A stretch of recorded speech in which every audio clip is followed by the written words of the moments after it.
अखिलेश यादव ने भाजपा पर कसा तंज, कहा यूपी जब से हारे कोई नमस्कार नहीं कर रहा, हराने वाले को हटा नहीं पा रहे।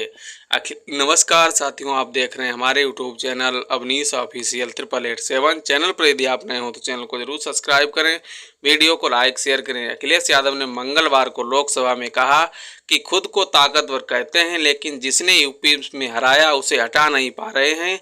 अखिलेश ने कहा कि यूपी से जब से हारे हैं तब से कोई नमस्कार नहीं कर रहा है।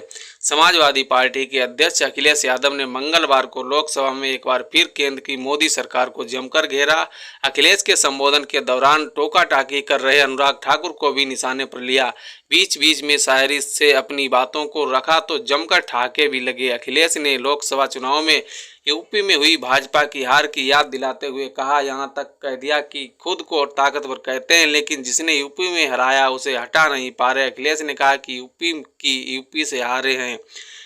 के पूर्व केंद्रीय मंत्री अनुराग ठाकुर की टोका टाकी पर अखिलेश ने कहा कि इस बार मंत्री नहीं रहे इसलिए दर्द तकलीफ ज्यादा है। कहा कि आपका दर्द हम चेहरा देखकर पकड़ रहे हैं लेकिन तकलीफ कुछ और भी है।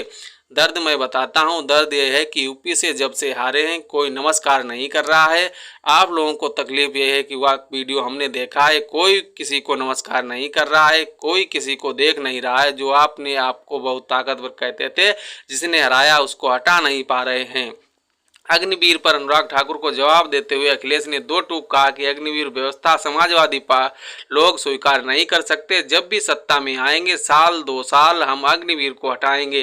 यह भी कहा कि ये चलने वाली सरकार नहीं है, ये गिरने वाली सरकार है। साइकिल हमारा चुनाव निशान है, साइकिल ही आपकी सरकार चला रही है। जिस दिन साइकिल हट गई ये सरकार गिर जाएगी। अखिलेश का इशारा तेदेपा और टीडीपी और चंद्रबाबू नायडू की तरफ था। नायडू का निशान भी साइकिल ही है। बजट पर चर्चा का जवाब देते हुए अखिलेश ने कहा कि सत्ता पक्ष की ओर से बड़ी बड़ी बातें की जा रही। उन्होंने सवाल किया कि उत्तर प्रदेश से चुनाव आने वाले प्रधानमंत्री नरेंद्र मोदी ने प्रदेश के लिए क्या किया। बजट में राज्य के लिए किसी बड़े शैक्षणिक संस्थान की योजना हो तो किसी राजनीतिक जानकारी दी जाए। उन्होंने कहा कि पिछले 10 सालों में उत्तर प्रदेश में चिकित्सा के क्षेत्र में कोई बड़ा संस्थान नहीं बनाया गया और ना ही बनाने की घोषणा की गई। गंगा सफाई के लिए बड़े बड़े दावे किए गए लेकिन गंगा अब तक साफ नहीं हो सकी। कहा कि उत्तर प्रदेश में समाजवादी पार्टी की सरकार बनने पर अयोध्या को विश्व की सबसे अच्छी नगरी बनाएंगे।